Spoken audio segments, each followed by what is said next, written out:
Hello guys, இந்த வீடியோவில் government எக்ஸாமுக்கு ப்ரிப்பேர் பண்ணுறவங்க எப்படி ப்ரிப்பரேஷனை ஸ்டார்ட் பண்ணலாம், அவங்களுடைய ஸ்டடி பிளான் எப்படி போடலாம், எந்த எக்ஸாம் படிக்கலாம் அப்படின்றத எப்படி சூஸ் பண்ணுறது, நெக்ஸ்ட்டு ஒரு சில டிப்ஸும் ஆட் பண்ணியிருக்கேன்.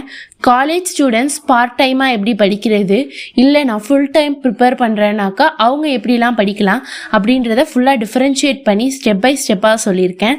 ஒரு பிகினராக இருக்கவங்களுக்கு கண்டிப்பாக இந்த வீடியோ யூஸ்ஃபுல்லாக இருக்கும். இது மாதிரி காம்படிட்டிவ் எக்ஸாம் ரிலேட்டட் வீடியோஸ்க்கு மறக்காமல் நம்ம சேனலை சப்ஸ்கிரைப் பண்ணிக்கோங்க. வாங்க வீடியோவை ஸ்டார்ட் பண்ணலாம். ஃபர்ஸ்ட்டு காலேஜ் ஸ்டூடெண்ட்ஸ்க்கான ப்ரிப்பரேஷன் சொல்கிறேன். காலேஜ் ஸ்டூடெண்ட்ஸ் 2 வகையாக ப்ரிப்பேர் பண்ணலாம். இப்போ நெக்ஸ்ட்டு என்ன எக்ஸாம் வருது, நெக்ஸ்ட்டு 6 monthஸில் என்ன எக்ஸாம் வருது, ஸோ அதை பார்த்து அதுக்கான சிலபஸ் 2 or 3 monthஸில் கம்ப்ளீட் பண்ணிவிட்டு நெக்ஸ்ட்டு ரிவிஷன் பண்ணி அந்த எக்ஸாமை க்ராக் பண்ணுறது. ஸோ இது ஒரு மெத்தடில் படிக்கலாம். இல்லை நான் பேசிக் ஸ்ட்ராங்ஸாக 1 or 2 years ஃபுல்லாகவே படிக்கிறேன் அப்படின்னாக்கா ஸ்கூல் புக்ஸை தெரவாக கம்ப்ளீட் பண்ணிவிட்டு நெக்ஸ்ட்டு காலேஜ் முடிச்சதுக்கப்புறம் குரூப் 1 இல்லை நான் ஹை லெவல் எக்ஸாம் தான் எழுதுவேன் அப்படின்னாக்கா ஸோ அது மாதிரியே நீங்கள் ப்ரிப்பேர் பண்ணலாம். உங்களுக்கு எது ஆப்டாக இருக்கோ நீங்கள் அது மாதிரி பார்த்து ப்ரிப்பேர் பண்ணிக்கோங்க. தென் ஃபுல் டைமாக ப்ரிப்பேர் பண்ணுறவங்க பேசிக்ஸில் ஸ்ட்ராங்ஸாக இருக்கணும்னு நினச்சிங்கன்னாக்கா once 6th to 12th book go through பண்ணுங்கள். தென் நீங்கள் எந்த எக்ஸாமுக்கு படிக்கிறீங்க அப்படின்றத பாருங்கள். மேஜராக பண்ணுற மிஸ்டேக் என்னன்னா 3 monthஸில் நோட்டிஃபிகேஷன் வந்ததுக்கப்புறம் தான் ஃப்ரெஷ்ஷாகவே புக் எடுத்து படிக்க நிறைய பேர் ஸ்டார்ட் பண்ணுறீங்க. அது மாதிரி படிச்சுட்டு ரிசல்ட் வரலன்னு ஃபீல் பண்ணுறதை விட நீங்கள் எதுக்கு ப்ரிப்பேர் பண்ண போகிறீங்க. ஃபார் எக்ஸாம்பிள், இப்போ எனக்கு ஏஜ் 19 ஆகுது, நான் 3rd year படிச்சுட்டு இருக்கேன். இப்போ என்னால் சிஜிஎல் கிராக் பண்ண முடியாது. ஸோ சிஜிஎல் நான் நெக்ஸ்ட் எக்ஸாம் தான் நான் எழுத முடியும். எனக்கான எலிஜிபிலிட்டி நெக்ஸ்ட் இயர் தான் இருக்கு. So next year last 3 months வந்ததுக்கப்புறம் எக்ஸாமுக்கு ஒரு 3 months முன்னாடி நான் ப்ரிப்பேர் பண்ணால் என்னால் கிராக் பண்ண முடியாது. ஸோ நான் இப்போலேருந்து அதுக்கான ப்ரிப்பரேஷன் பண்ணாதான் ஓரளவு நான் சிலபஸையும் கம்ப்ளீட் பண்ணிவிட்டு நெக்ஸ்ட்டு ரிவிஷனும் நான் பண்ண முடியும். ஸோ நான் சொல்கிறது புரியும்னு உங்களுக்கு நினைக்கிறேன்.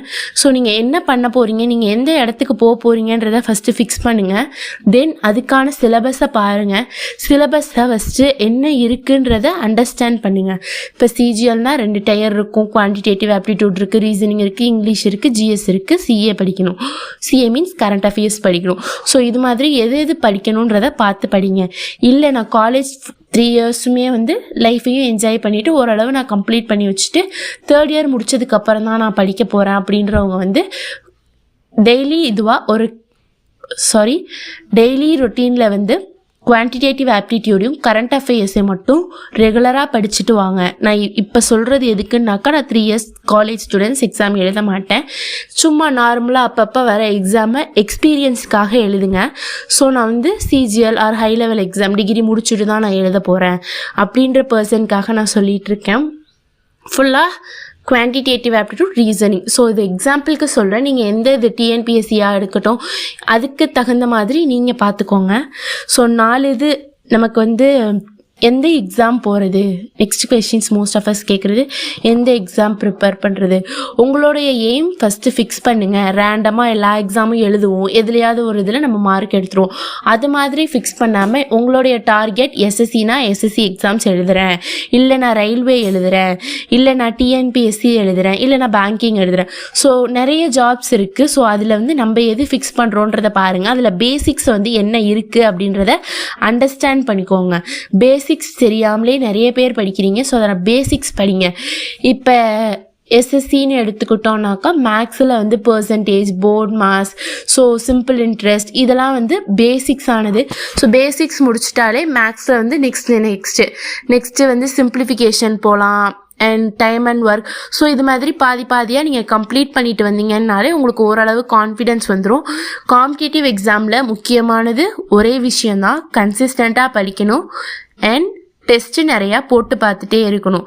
அப்போ தான் நீங்கள் என்ன மிஸ்டேக் பண்ணுறீங்கன்றதை உங்களால் அனலைஸ் பண்ண முடியும். தென் நீங்கள் உங்களுடைய நான் சொல்கிறது 4 விஷயம். 1, உங்களுடைய கரெக்டாக சூஸ் பண்ணுங்கள். நீங்கள் எந்த எக்ஸாம் எழுத போகிறீங்கன்றதை ஃபிக்ஸ் பண்ணுங்கள். தென் அதுக்கான சிலபஸை பாருங்கள். தென் இல்லை அப்படின்னாக்கா நீங்கள் நார்மலாக இந்த 3 years படிக்க போகிறீங்க, 4 years படிக்க போகிறீங்க காலேஜ் டைமில் அப்படின்னாக்கா quantitative aptitude, reasoning and current affairs இதை வந்து நீங்கள் ரெகுலராக படிக்கிற மாதிரி வச்சுக்கோங்க. அண்ட் நியூஸ் பேப்பர் ரீடிங் வந்து ரொம்ப முக்கியமான விஷயம். அல்லது நியூஸ் பேப்பர் என்னால் படிக்க முடியலை அப்படின்னாக்கா மந்த்லி கரண்ட் அஃபேர்ஸ் இருக்குது. நான் ஆல்ரெடி ஒரு வீடியோவில் அப்லோட் பண்ணியிருக்கேன். கரண்ட் அஃபேர்ஸ் வந்து நம்ம எப்படி அப்ரோச் பண்ணலாம் அண்ட் நிறைய வெப்சைட் சொல்லியிருக்கேன். டெலிகிராம் அண்ட் டெஸ்ட் குவிஸுக்கான வெப்சைட் சொல்லியிருக்கேன். நீங்கள் வேணும்னாக்கா போய் செக் பண்ணி பாருங்கள். அண்ட் ஸ்டடி பிளான் பிகினராக இருந்து நான் 8 மணி நேரம் முதல் நாளே நான் உட்காந்து படிப்பேன் அப்படின்னாக்கா கண்டிப்பாக வெறுத்துரும்.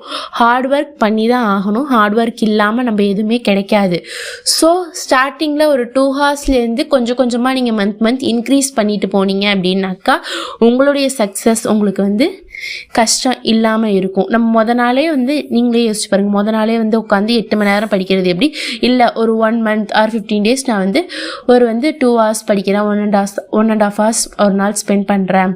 ஸோ அது மாதிரி கொஞ்சம் கொஞ்சமாக உங்களுடைய படிக்கிற டைமை இன்க்ரீஸ் பண்ணிட்டு போங்க. ஓகேங்களா? இது வந்து இன்னொரு விஷயம் என்னென்னா, இது வந்து காலேஜ் செமஸ்டர் மாதிரி முத நாள் படிச்சுட்டு மறுநாள் எழுதுறது கிடையாது. அண்ட் நிறைய பேர் வந்து last 50 days study plan, last 100 days study plan இது வந்து செட் ஆகும். யாருன்னா ஆல்ரெடி நான் சொன்ன மாதிரி பேசிக்ஸ் தெரிஞ்சவங்களுக்கு. நான் எல்லாமே தெரியும், பர்சன்டேஜில் நான் எந்த சம் கொடுத்தாலும் ஒன்ஸ் நான் ரிவைஸ் பண்ணால் போட்டுருவேன் அப்படின்ற பர்சன்ஸ் இருப்பாங்க. நான் எல்லாமே பார்த்துட்டேன், எல்லாமே நோட்ஸ் எடுத்துட்டேன். இப்போ நான் வந்து ரீகால் பண்ணால் போடும். அவங்களுக்கு தான் இந்த 50 days study plan 100 days study plan எஃபெக்டிவாக இருக்கும். ஸோ அது மாதிரி பார்த்துக்கோங்க. நான் ஃபுல் டைமாக படிக்க போகிறேன், காலேஜ் முடிச்சுட்டேன், வீட்டில் சும்மா தான் இருக்கேன், படிக்க போகிறேன்னாக்கா நெக்ஸ்ட்டு அப்கமிங்கில் நெக்ஸ்ட்டு 6 மந்த்ஸுக்கு என்ன எக்ஸாம் வருது அப்படின்றத பாருங்கள். நெக்ஸ்ட்டு 6 மந்த்ஸில் வர எக்ஸாமுக்கான சிலபஸை பாருங்கள். 2 or 3 மந்த்ஸில் சிலபஸ் கம்ப்ளீட் பண்ணுங்கள். தென் கண்டிப்பாக ரிவிஷனுக்கு ஒரு 1 to 1.5 months வச்சுக்கோங்க. ரிவிஷன் பண்ணுறப்பே நீங்கள் டெஸ்ட் ப்ராக்டிஸ் போட்டால் தான் நீங்கள் என்ன மிஸ்டேக் பண்ணுறீங்கன்றதை உங்களால் அனலைஸ் பண்ண முடியும். இது நான் ஃபுல் டைம் படிக்கிறவங்களுக்கு சொல்கிறேன். ஃபுல் டைம் படிக்கிறவங்க எப்படி ஃபஸ்ட் டேவே வந்து நம்ம நிறையா படிக்கணுமா? நான் பிகினராக இப்போ தான் ஸ்டார்ட் பண்ணுறேன், எனக்கு ஒரு எந்த ஐடியாவுமே கிடையாது, ரொம்ப பிளாங்காக இருக்குது அப்படின்றவங்க ஃபஸ்ட்டு பேசிக்ஸ் புரிஞ்சுக்கோங்க. மேக்ஸ் எடுத்தாக்கா மேக்ஸ்லாம் நம்ம வந்து போட இன்ட்ரெஸ்டாக இருக்கும். ஸோ அது மாதிரி வந்து போட கற்றுக்கோங்க. ஃபஸ்ட்டு உங்களுக்கு வந்து பிடிச்ச சப்ஜெக்டை படிங்க. இப்போ எனக்குன்னாக்கா எனக்கு மேக்ஸ் போடுறது ரொம்ப பிடிக்கும். நான் ஃபஸ்ட்டு படித்தேன்னா மேக்ஸ் படிப்பேன். தென் உங்களுக்கு எது இதாக இருக்குது அப்படின்றத பாருங்கள். எந்த சப்ஜெக்ட் பிடிக்காமல் இருக்கும், எது உங்களுக்கு வரலன்னு நினைக்கிறீங்களோ அதை வந்து மார்னிங் படிக்கிற மாதிரி பார்த்துக்கோங்க. ஓகேங்களா? அப்படி இல்லைன்னாக்கா 2 பிடிச்ச சப்ஜெக்ட் படிச்சுட்டு நடுப்பார பிடிக்காத சப்ஜெக்ட் அது மாதிரி உங்களை யூஸ் பண்ணிக்கோங்க. அண்ட் எந்த சப்ஜெக்டையுமே பிடிக்காது, இது நான் பேச்சுக்கு சொல்கிறேன், இந்த சப்ஜெக்ட்டுமே வந்து நமக்கு பிடிக்காதுன்னு நினச்சி படிக்காதீங்க தயவு செஞ்சு. இன்னொரு அட்வைஸ் என்னன்னா, எல்லா சப்ஜெக்ட்டுமே நமக்கு வரும்.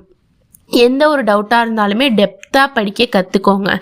இப்போ நீங்கள் எந்த புக் ரெஃபர் பண்ணாலுமே அவங்க சொல்லியிருப்பாங்க இந்த வருஷம் அதை கண்டுபிடிச்சிருக்காங்க அப்படின்னு. ஸோ நீங்கள் என்ன தெரிஞ்சுக்கணுன்னா அது யார் கண்டுபிடிச்சிருக்காங்க.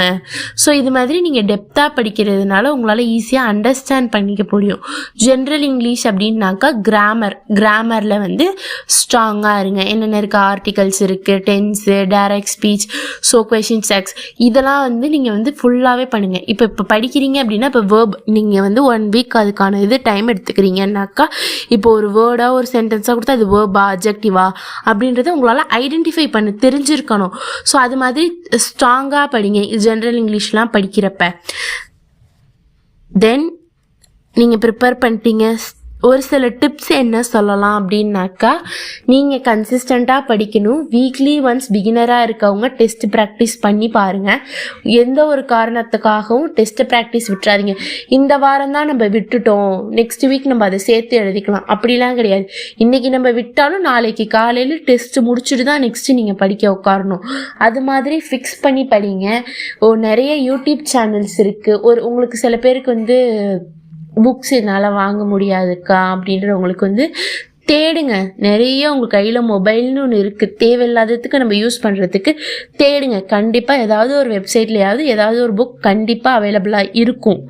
ஸோ மோஸ்ட்லி 95% இருக்கும். ஸோ டெலிகிராம்ஸ் இருக்குது, ஒரு சில வெப்சைட்ஸ் இருக்குது. இப்போ நிறைய AI ஆர்டிஃபிஷியல் இன்டெலிஜென்ஸ் இது மாதிரிலாம் வந்துருச்சு. ஸோ அதெல்லாம் எப்படி பயன்படுத்துறது, யூஸ்ஃபுல்லாக மொபைலை எப்படி யூஸ் பண்ணலான்றதை தெரிஞ்சுட்டு யூஸ் பண்ணுங்கள். ஸோ என்னுடைய பெஸ்ட் அட்வைஸ் என்ன அப்படின்னாக்கா, கையில் மெட்டீரியலாக வாங்கி படிக்கிறது தான் பெஸ்ட். ஏன்னா நம்மளே இப்போ போய் க்ரோமில் படிக்கிறோன்னு ஸ்வைப் பண்ணுவோம். ஸோ நெக்ஸ்ட் ஏதாவது நோட்டிஃபிகேஷன் வந்திருக்குன்னா நம்ம அதை போய் செக் பண்ணுவோம். ஸோ இது வந்து நம்ம டைம் டிலே ஆகும். ஃபோனில் படித்தாலுமே நீங்கள் வந்து கான்ஃபிடென்ட்டாக நான் வந்து அதை மட்டும்தான் பார்ப்பேன், என்னோடய ஸ்டடீஸ் முடிச்சுட்டு தான் நான் நெக்ஸ்ட் டைமில் தான் எனக்கான டைமில் தான் நான் ஃபோன் பார்ப்பேன் அப்படின்றவங்க மட்டும் ஃபோனில் படிங்க. பெஸ்ட் அட்வைஸ், புக்காகவே வாங்கி நீங்கள் படிச்சுக்கோங்க. நான் சொல்கிறது ரொம்ப கஷ்டப்படுவாங்களே என்னால் புக் வாங்க முடியலக்கா அப்படின்றவங்களுக்கு ஆனால் இது.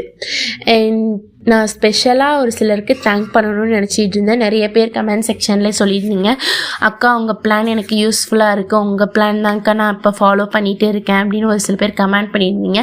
அதை பார்க்கும்போது ரொம்பவே ஹாப்பியாக இருந்துச்சு. ஓகே, நம்ம பிளானையும் ஒரு சிலர் ஃபாலோ பண்ணி படிக்கிறாங்க. ஸோ ஹாப்பியாக இருந்துச்சு. நான் இந்த சேனல் ஸ்டார்ட் பண்ணதுக்கான மெயின் ரீசனே எனக்கு வந்து சின்ன வயசுலேருந்து நான் 11th 12th படிக்கும் போதுலேருந்தே எனக்கு வந்து இப்போ ஃப்ரெண்ட்ஸ் இருக்காங்கன்னா ஒரு ஸ்டூடெண்ட் ஃப்ரெண்ட்ஸ், ஒரு ஃப்ரெண்ட் கேங்கில் ஒருத்தர் இருப்பாங்க. மற்ற ஃப்ரெண்ட்ஸுக்கெலாம் நாள் கால் பண்ணி என்ன படிக்கணுன்றதை சொல்லுவாங்க. அந்த ஒரு பர்சனாக தான் நான் இவ்வளோ நாள் இருந்துட்டு வந்திருக்கேன். சரி ஓகே, ஸோ நம்ம தான் நல்லா கைட் பண்ணுவோமே, ஓகே நம்ம ஒரு சேனல் ஸ்டார்ட் பண்ணி ஸோ கைடிங் மாதிரி போடலாம், அதுக்காக தான் இந்த சேனல் ஓப்பன் பண்ணதுக்கான மெயின் ரீசனே. ஸோ அது கண்டிப்பாக இப்போ நம்ம சேனலை பார்த்துட்ருக்கவங்களுக்கு யூஸ்ஃபுல்லாக இருக்கும்னு நம்புகிறேன். And thanks for your support guys. And இன்னொரு விஷயம் என்னென்னா, நான் இந்த சேனல் ஓப்பன் பண்ணி இப்போ வரைக்கும் எனக்கு சப்போர்ட்டாக இருக்கிறது என்னுடைய ஃப்ரெண்ட் ஒரு பர்சன் தான். ஸோ அவங்க எனக்கு ரொம்பவே சப்போர்ட்டாக இருந்துகிட்ருக்காங்க. அந்த பர்சனுக்கும் இந்த இடத்துல நான் தேங்க்ஸ் சொல்ல விரும்பிக்கிறேன். அண்ட் இது ரிலேட்டடாக உங்களுக்கு எந்த எக்ஸாம் ரிலேட்டட் எப்படி ப்ரிப்பேர் பண்ணுறது, ஸோ இது ரிலேட்டடாக உங்களுக்கு ஏதாவது டவுட்ஸ் இருந்துச்சுன்னா கமெண்ட் செக்ஷனில் கேளுங்க. நெக்ஸ்ட் வீடியோவில் பார்க்கலாம். Bye guys.